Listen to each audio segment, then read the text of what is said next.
Hello friends, आज के video में हमने यूपीटीटी 2019 में जो मैथमेटिक्स के क्वेश्चन आए हुए हैं उनको यहाँ पर हमने लिया हुआ है। और इस वीडियो के दो पार्ट हैं। तो पहले पार्ट में हमने लगभग आधे क्वेश्चन लिए हुए हैं और जो शेष क्वेश्चन है वो सेकंड पार्ट में है। तो मैं आपसे रिक्वेस्ट करूँगा कि दोनों पार्ट ही देखिएगा, तो ये सारे क्वेश्चन 2019 के आपके क्लियर हो जाएंगे। तो आइए स्टार्ट करते हैं। ये देखिए क्वेश्चन नंबर 1, ये क्या कह रहा है कि एक आयतन की लंबाई में 60% की वृद्धि करने पर उसकी चौड़ाई में कितने प्रतिशत की कमी करनी होगी जिससे आयत का क्षेत्रफल ना बदले। तो एक आयत है इस तरह का, ठीक है, उसके जो लंबाई और जो चौड़ाई है, तो लंबाई में 60% की वृद्धि की गई है, ठीक है ना। 60% का वृद्धि का मतलब क्या होता है कि L का 60% उसमें और जोड़ दिया गया है, या मैंने पहले भी प्रतिशतता में बताया हुआ है कि डायरेक्ट आप क्या लिख सकते हैं, 160 लिख सकते हैं, ठीक है ना। तो जो L हो जाएगा वो L गुणे 160/100 हो जाएगा, ठीक है। तो चौड़ाई में हम क्या करें, ठीक है, ठीक है। तो चौड़ाई में मान लीजिए हमने x% हो गया है, ठीक है। तो उसकी क्षेत्रफल में कोई परिवर्तन ना हो, तो एल डब्ल्यू जो पहले था वही रहे। तो एल से और डब्ल्यू जो है वो कट जाएंगे, तो यहाँ से x बराबर आ जाता है 100/160, और प्रतिशत निकालने के लिए इसमें 100 का गुणा करना होगा, ठीक है। तो यहाँ से x का मान जो निकल कर आता है वो आ जाता है 62.5%, ठीक है। तो इसका मतलब क्या है कि जो W है वो पहले का 62.5% रह जाएगा। तो कितनी कमी हुई, तो 100 में घटा दीजिए। तो 100 में जब 62.5 घटाएंगे तो ये आ जाता है आपका 37.5। तो जो कमी हुई है वो क्या हुई है, 37.5% की कमी उसके चौड़ाई में हुई है। तो ये डी ऑप्शन आपका यहाँ से सही होता है, ठीक है। तो लंबाई बढ़ी हुई है, तो यहाँ देखो हमने जोड़ा है। अब अगर लंबाई बढ़ेगी तो जो चौड़ाई है उसका कम होना होगा। तो कितना कम हो के कितना हो जाएगा, तो यहाँ पर क्या है, ये जो 62 आया है ये इक्वल टू क्या है, W प्लस जो परसेंटेज है, यानी कि 37 W माइनस 37.5/100 गुणा W। तो इतनी कमी आई है, तो ये बराबर क्या हो जाता है, 62.5 W। यानी कि जो कमी आई है उसके बाद क्या विड्थ बची है वो 62.5 किसका है, W का है, ठीक है ना। 62.5% है W का, बटे 100 भी होगा, ठीक है, क्लियर। तो अगला क्वेश्चन देखते हैं। ये अगला क्वेश्चन देखिए कि एक घन का आयतन संख्यात्मक रूप में उसकी भुजाओं की लंबाई के योग के बराबर है। तो एक घन बनाइए, ये घन हमने देखो ड्रॉ कर दिया, ठीक है, ऐसा होगा घन। अब इसमें क्या कह रहा है कि संख्यात्मक रूप से में उसकी भुजाओं की लंबाई, भुजाएं कितनी है, 1 2 3 4, इस तरह से 1 2 3 4 और नीचे 4, 12 भुजाएं हैं टोटल, ठीक है ना। तो एक भुजा की लंबाई अगर a मान लेते हैं तो 12 गुणे a क्या हो जाएगा, उसकी कुल भुजाओं की लंबाई का योग हो जाएगा। ये किसके बराबर कह रहा है कि आयतन के बराबर है। अब आयतन इसका क्या होता है, a क्यूब होता है, ठीक है ना। आयतन क्या होता है, a क्यूब होता है। तो यहां से एक a कट जाएगा, जो a स्क्वायर का मान है वो क्या निकल के आ जाता है, 12 निकल कर आता है, ठीक है। या a अगर कहें तो √12 आ जाता है, क्लियर। अब क्या कह रहा है कि घन का पृष्ठीय क्षेत्रफल वर्ग इकाई में, तो पृष्ठीय क्षेत्रफल, पृष्ठ कितने होते हैं वर्ग में, 6 पृष्ठ होते हैं, ठीक है ना, 6 पृष्ठ होते हैं। हर एक पृष्ठ का क्षेत्रफल कितना है, a स्क्वायर है, तो 6 गुणा a स्क्वायर इसका क्या हो जाएगा, कुल पृष्ठीय क्षेत्रफल हो जाएगा। तो इसमें 6 और a स्क्वायर यहां से हमने निकाला 12, तो क्या आ जाएगा, 72 वर्ग इकाई आ जाएगा, ठीक है ना। तो आंसर क्या आ जाता है, ये बी आपका 72 वर्ग इकाई सही आंसर हो जाता है, ठीक है। अगला क्वेश्चन देखिए, क्वेश्चन नंबर 3, ये क्या कह रहा है कि 2018 में अमित का वेतन कितना है, 1 लाख है, और 2016 में उसका वेतन प्रति वर्ष क्रमशः 10% और 15% से बढ़कर 2018 के वेतन के बराबर हुआ है, ठीक है। तो जो 16 में था 17 में कुछ बढ़ा होगा, 17 से 18 में, तो एक बार 10% बढ़ा और एक बार 15% बढ़ा, तब 2018 में हुआ वेतन। ठीक है, तो आपको 2016 का वेतन यहाँ पूछ रहा है कि 2016 में वेतन कितना था। तो 2016 का वेतन मान लो x मान लेते हैं, ठीक है ना। तो पहली बार x गुणा 110/100, 10% बढ़ा। फिर इसका कितना बढ़ा, 15%, तो 115/100 हो जाएगा। ठीक है, तो इसको अब हल करेंगे तो क्या आ जाता है ये, और ये किसके बराबर हो गया है, आपका 1,26,500 के बराबर हो गया। यहां से जब हल करेंगे तो x का मान, यहां से आप हल करना स्टार्ट करेंगे तो x का मान जो आ जाता है वो आपका 1,00,000 निकल करके आ जाता है। ठीक है, जब हल करेंगे तो x का मान क्या आ जाएगा, 1,00,000 आ जाएगा, जो कि आपका डी ऑप्शन है। तो यहां से डी ऑप्शन सही हो जाता है।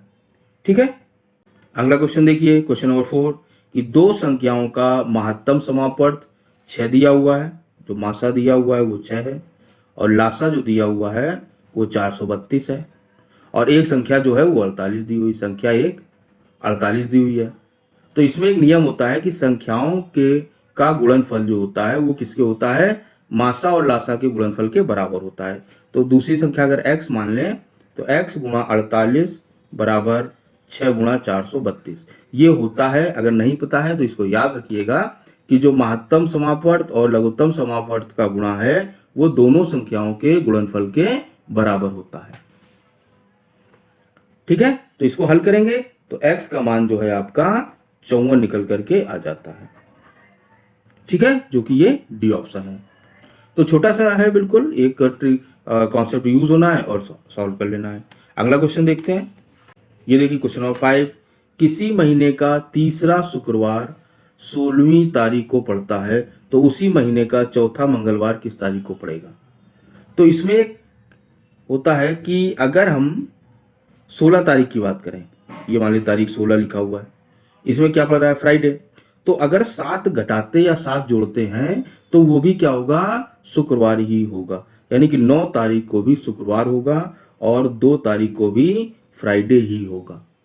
7-7 के अंतर में जो दिन होते हैं कैलेंडर में वो समान होते हैं। तो यहां से 16/7 23 तारीख को भी क्या होगा, फ्राइडे होगा। अब क्या करा, यहाँ स्टार्टिंग कब होगी, थर्सडे, तो पहला मंगलवार कब पड़ेगा, सैटरडे, संडे, मंडे और ट्यूसडे, 3 4 5 6 6 तारीख को आपका पहला मंगलवार होगा।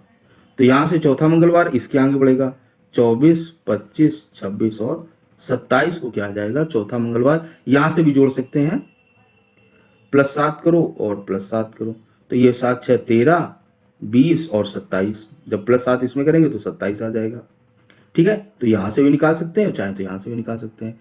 आपको पता ये करना होगा कि ये तीसरा है तो यहाँ कहीं मंगलवार तो नहीं एक बीत गया है।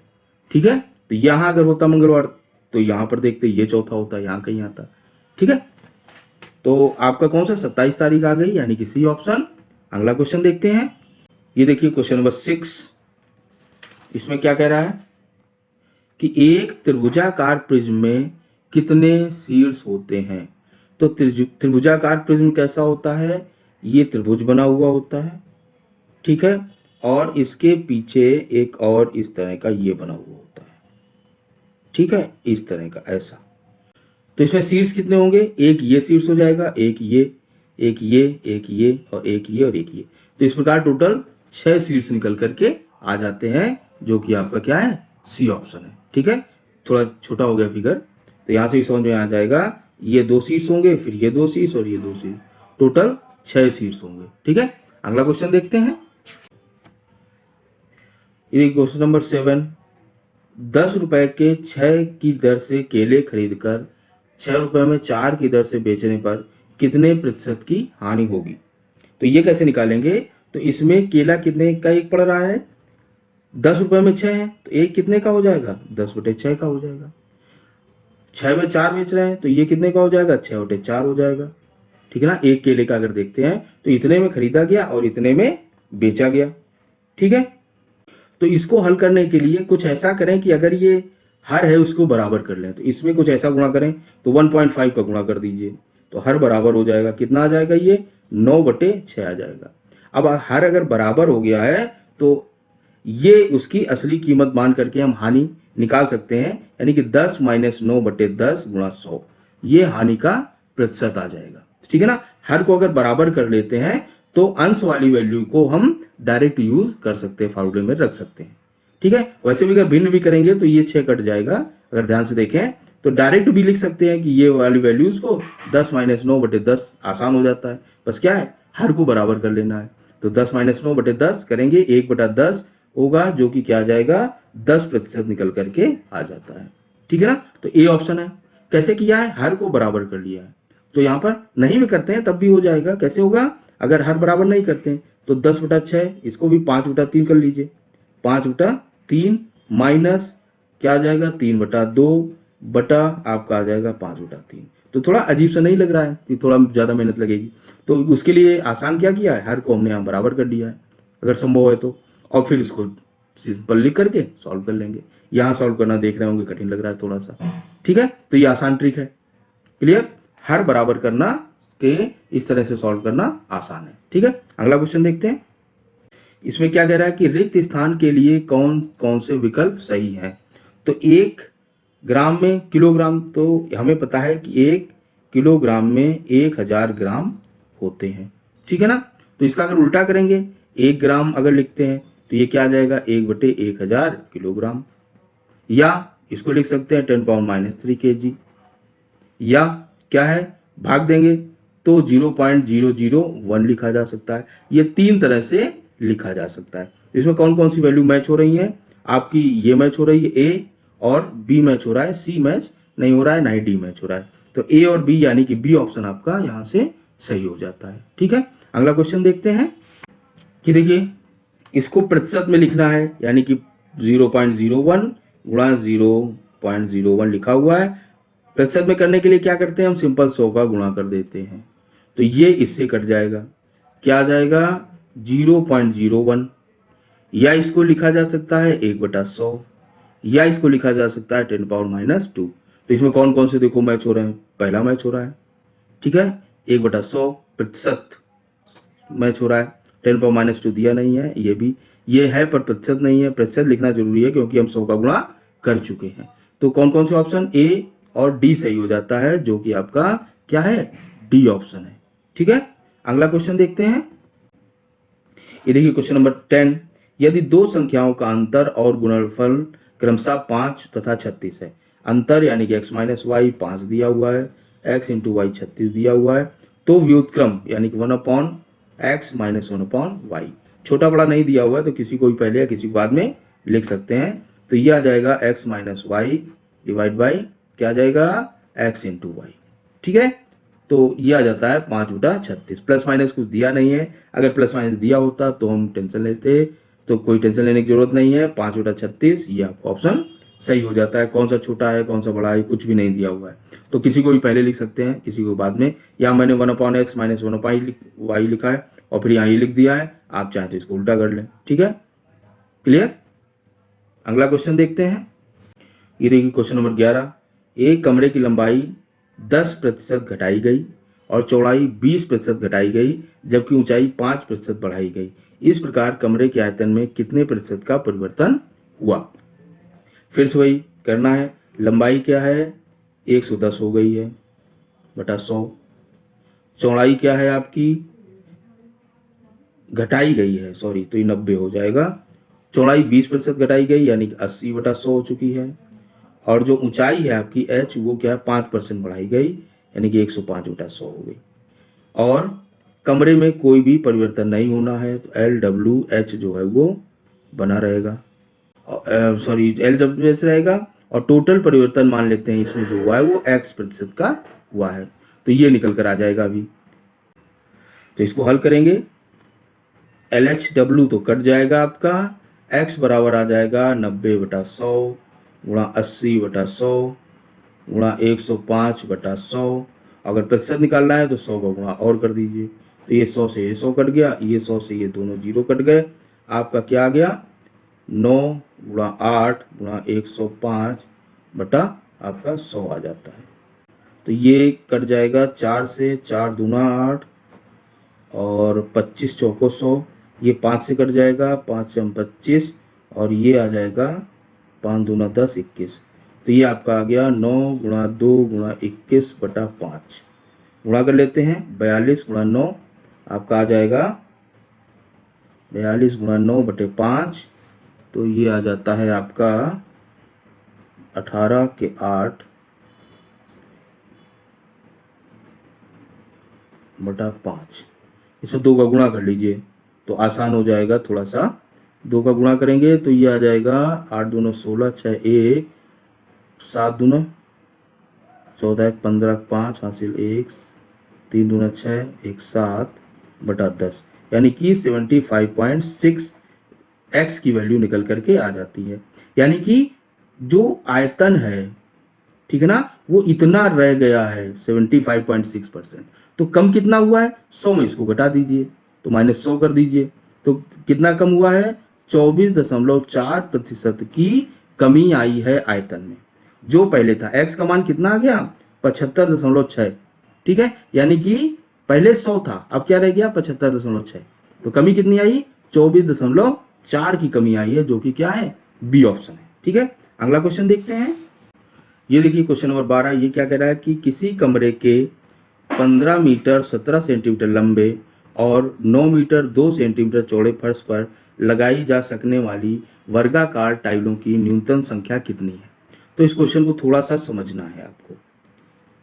ये दिया हुआ है लंबाई और चौड़ाई, ये 9 मीटर, सॉरी ये है 9 मीटर और 2 सेंटीमीटर, या 902 सेंटीमीटर कह सकते हैं इसको। ये क्या दिया हुआ है, 15 मीटर और 17 सेंटीमीटर, यानी कि 1517 सेंटीमीटर। ठीक है, अब इसमें कह रहा है कि चौकोर टाइल्स का साइज नहीं दिया हुआ है, तो इसमें ऐसा करेंगे कि जो चौकोर टाइल्स हैं, यानी कि जो इसमें संख्या, ऐसी संख्या लेंगे जो इसको भी विभाजित करे और इसको भी विभाजित करे, उसी साइज की हम चौकोर टाइल बनाएंगे। तो यहाँ पर टाइल्स को काटना छाटना नहीं होगा, पूरी सीधी की सीधी टाइल्स, पूरी कंप्लीट टाइल्स एक लग जाएगी।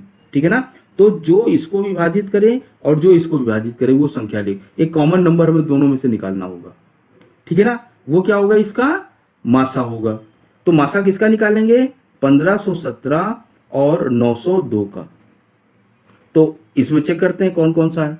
तो अगर इसमें चेक करना स्टार्ट करेंगे तो 2 से लेकर के 11 तक मैंने एक वीडियो बताया हुआ है, कोई भी नहीं मिलेगा, तो थोड़ा सा कठिन हो जाता है। तो इससे ना करके इससे स्टार्ट कीजिए। इसमें सबसे पहले तो 2 ही मिल जाता है, ठीक है ना, फिर करेंगे तो क्या मिल जाएगा, 11 मिल जाएगा, और फिर मिल जाएगा 41।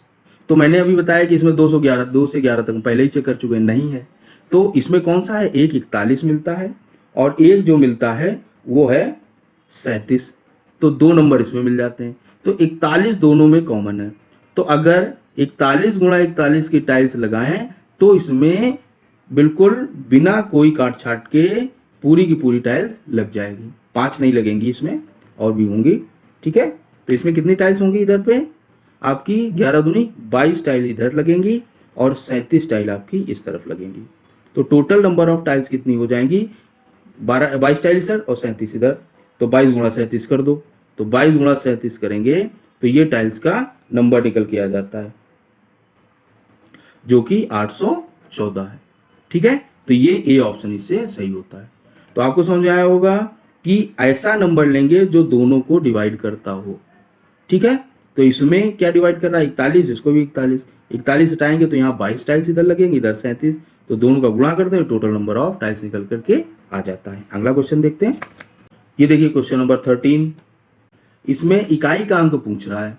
तो इकाई का अंक निकालने के लिए हम केवल नंबर के इकाई अंक की ही बात करते हैं, यानी कि 3 टू द पावर 167 अगर कैलकुलेट कर लें तो वही क्या, इसका भी इकाई का अंक होगा। तो इसको कैसे निकाला जाता है कि 3 पावर 4n प्लस m में इसको ब्रेक करते हैं। ठीक है ना, तो 3 टू द पावर जो 4n होता है वो हमेशा 1 देता है। ठीक है, 3 टू द पावर 4n क्या देता है, हमेशा 1 देता है। कैसे, 3 गुणे 3 गुणे 3 गुणे 3 कीजिए तो 9 गुणा 9 जो 81 आएगा। तो अब चाहे जितने 81 गुणा करते चले जाएं, नंबर क्या रहेगा, 1 ही रहेगा। ठीक है ना, तो 3 टू पावर 4n अगर लेते हैं तो नंबर हमेशा 1 आएगा। तो इसको 4n में ब्रेक करते हैं। तो 167 को 4n प्लस 1 में ब्रेक करेंगे, 4n प्लस m में ब्रेक करेंगे तो ये आ जाता है 168 प्लस 16 आपका 160 और 164 प्लस 3 आपका 167 होता है। तो 164 का क्या हो जाएगा, ये 1 आ जाएगा। 3 का क्या आ जाएगा, 3 का पावर करेंगे तो 3 टू द पावर 164 और इंटू 3 टू द पावर 3 और 3 पावर 3 कितना हो जाएगा, 3 3 का 9, 9 3 27, 7 आ जाएगा यहाँ से। तो इसकी पावर 1 बन जाएगी, लास्ट आखिरी जो डिजिट बनेगी 1, इसकी आखिरी डिजिट 7 बनेगी। दोनों गुणा कीजिए, आंसर जो है वो क्या बन जाएगा, 7 बन जाएगा। इस पर एक मैंने वीडियो भी बनाया हुआ है, उसका मैं लिंक दे दूंगा, अगर कोई कंफ्यूजन हो तो देख लीजिएगा, ठीक है। तो यहाँ से 7 आंसर सही हो जाता है। अगला क्वेश्चन देखते हैं। यदि एक भिन्न को के अंश को 20% और उसके हर को 25% बढ़ा दिया जाए तो भिन्न 3/5 हो जाता है। यानी कि भिन्न क्या है, x/y भिन्न है। इसके अंश को 20% यानी कि 120/100 बना दिया जाता है। इसको 25% गुणा 125/100 बना दिया जाता है। तो 100 से 100 तो कट जाएगा। अब क्या हो जाएगा, ये बराबर किसके है, 3/5 के है, ठीक है। तो इसमें भाग दीजिए, तो ये हो जाएगा आपका x गुणा 120/y गुणा 125 बराबर 3/5। ये 5 इससे कट जाएगा, कितने बार जाएगा, 25 बार। 3 इससे कट जाएगा, ये जाएगा 40 बार, 3 चौको 12, ठीक है। अब 5 से कट सकता है ये, 5 5 25 और 8 5 40, ठीक है। अब नहीं कटेगा, तो यहाँ से आ जाता है x गुणा 8/y गुणा 5 बराबर 1। तो x/y बराबर आ जाता है 5/8, जो कि क्या है, आपका आंसर है ए ऑप्शन, ठीक है। तो कैसा कह रहा है कि x को 20% बढ़ाया यानी 120/100 हो गया, और y जो है 25% बढ़ाया यानी 125/100 हो गया, ठीक है। तो इस तरह से आ जाएगा आपका 5/8 आंसर आ जाता है। अगला क्वेश्चन देखते हैं। इसमें क्या कह रहा है, 8 से भाज्य होने वाली संख्या है। तो 8 के लिए क्या रूल होता है कि अंतिम जो 3 अंक हैं, 3 अंकों की से बनी जो संख्या है, बनी संख्या 8 से विभाजित हो, ठीक है। तो 3 अंक ये और ये, ठीक है।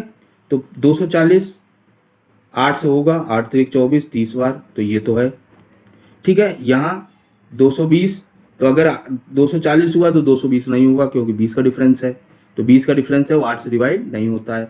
128 देखिए, 128/8, तो ये 16 बार चला जाता है, यानी ये तो हो गया, ठीक है। तो ये भी होगा। अब इसके बाद बचता है 124, तो 128 और 124 में 4 का डिफरेंस है, तो ये भी नहीं होगा। अगर 8 का डिफरेंस होता तो डिवाइड हो जाता, ठीक है। तो ये भी नहीं होगा। तो पहला और तीसरा 3 है, तो यानी ए और सी, यानी कि ऑप्शन कौन सा है, ये डी ऑप्शन यहाँ से सही होता है, ठीक है। तो इस वीडियो को यहीं तक रखते हैं। जो बचे हुए क्वेश्चन हैं वो पार्ट 2 में मैं डालूंगा, उसको भी जरूर देखिएगा। तो वीडियो अच्छा लगा है तो इसको लाइक कीजिए, दोस्तों के साथ शेयर कीजिए, और चैनल को सब्सक्राइब नहीं किया है तो सब्सक्राइब कर लीजिए। मिलते हैं अगले वीडियो में, तब तक के लिए नमस्कार।